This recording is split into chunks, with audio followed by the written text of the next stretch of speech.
The drama surrounding Bria Hartley's collision with Sophie Cunningham on August 17, 2025 sent shockwaves through the WNBA, igniting a firestorm of controversy and whispers of cosmic justice. In a second quarter clash at Mohegan Sun Arena, Hartley, a Connecticut Sun guard, barreled into Cunningham's right knee, leaving the Indiana Fever star crumpled on the hardwood, clutching her leg in agony. The diagnosis was brutal, a torn MCL sidelining Cunningham for the rest of the season. Fans, already on edge, erupted when a viral photo captured Hartley smirking as Cunningham lay in pain, fueling accusations of a dirty play. Hartley's history of physical altercations only deepened the outrage, painting her as the WNBA's most reckless player. Yet, in a twist that felt scripted by fate, Hartley herself was ruled out days later with a season-ending meniscus tear from practice. The timing sparked cries of instant karma, while Cunningham's grace and the Fever's resilience stole the spotlight, turning a moment of controversy into a testament to grit and defiance. The play unfolded with brutal clarity. Hartley, driving baseline, lost her footing after a pass and crashed into Cunningham's planted leg. The impact was immediate. Cunningham collapsed, unable to stand, her hands gripping her knee. Her nears swarmed, teammates formed a protective circle, and the arena's energy shifted from electric to somber. Cunningham was helped off, her season over before she could even attempt a return. The Fever confirmed the MCL tear required surgery, joining Arie McDonald's broken foot and Sydney Colson's torn ACL as the team's third season-ending injury.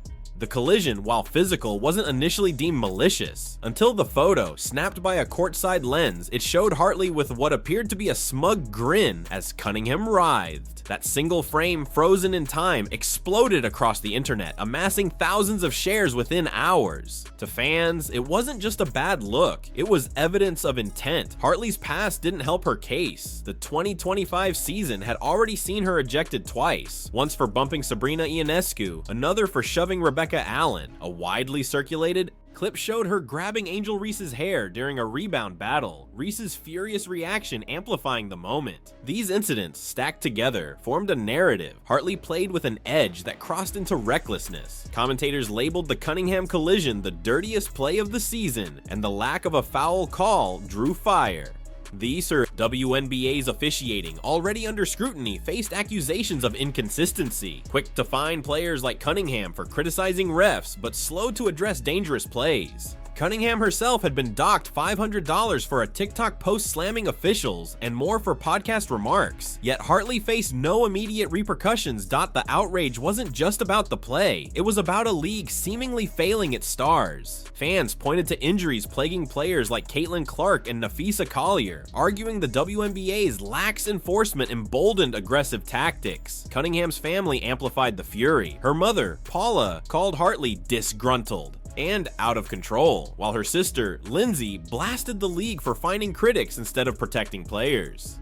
The sentiment resonated with Fever supporters, who felt their team, already battered by injuries, was being unfairly targeted. The narrative crystallized. Hartley wasn't just a tough competitor, she was a repeat offender, and the WNBA was complicit. Then came the twist that flipped the script. On August 31st, the Connecticut Sun announced Hartley would miss the rest of the season due to a right knee meniscus tear sustained in practice. The irony was inescapable. Less than 2 weeks after Cunningham's injury, Hartley was out with a parallel knee issue.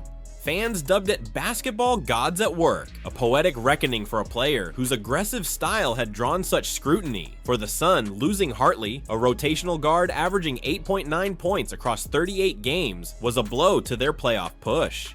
Their identity, built on physicality, now faced a test without one of its enforcers. The timing felt like more than coincidence. It was a narrative shift that turned Hartley from antagonist to a sidelined footnote. Cunningham, however, refused to fuel the fire. On her podcast, Show Me Something, she offered a perspective that cut through the noise. "I know Bria, and I'm really good friends with her," she said. "There was no ill intent, it was a basketball play, I was just in the wrong spot." She dismissed the smirk as a misread grimace, urging fans to ease up on Hartley.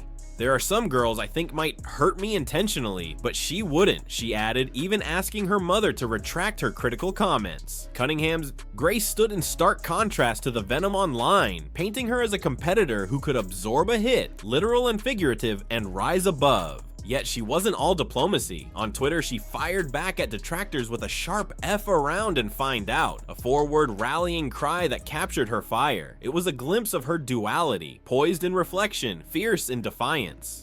Her resilience mirrored the Fever's. Despite losing Cunningham, McDonald, and Colson, the team pulled off a stunning 99-93 overtime comeback against the Sun, erasing a 21-point deficit. Kelsey Mitchell erupted for 38 points, earning Eastern Conference Player of the Week honors.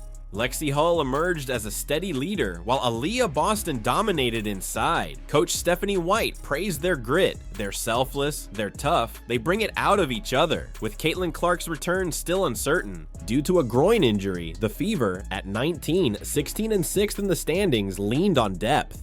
They signed Shea Petty to a hardship contract, a signal they'd fight on. Their playoff hopes, though fragile, burned bright, fueled by a collective refusal to fold. The WNBA's handling of the saga drew sharp criticism. Analysts noted the league's failure to call a foul on Hartley's play, despite its impact, fed perceptions of inconsistent officiating. Cunningham's prior fines for slamming refs, $500 for a social media post, more for podcast comments, highlighted a double standard. Players faced penalties for speaking out, while dangerous plays often went unchecked. The league's silence on Hartley, even as fans demanded a suspension, only deepened the frustration.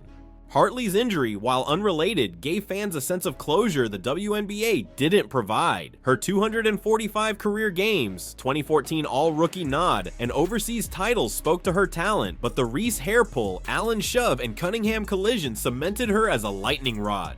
The real story isn't Hartley's fall, it's Cunningham's rise and the Fever's defiance. Sidelined but unbroken, Cunningham became a symbol of resilience, her F around and find out mantra echoing her team spirit. Indiana's playoff push, powered by Mitchell's scoring, Hull's leadership, and Boston's dominance, proves they're not done. If Clark returns, the Fever could be a nightmare for opponents. This saga, steeped in controversy and irony, lays bare the WNBA's physicality and officiating woes, but shines a light on a team and a player who turn adversity into fuel. Cunningham's grace, paired with her fire, and the Fever's grit make this more than a story of injury. It's a testament to a team writing its own comeback.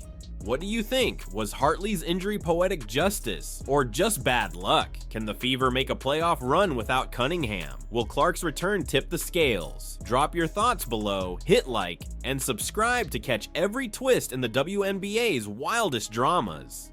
The next chapter's coming, and it's going to hit harder than ever.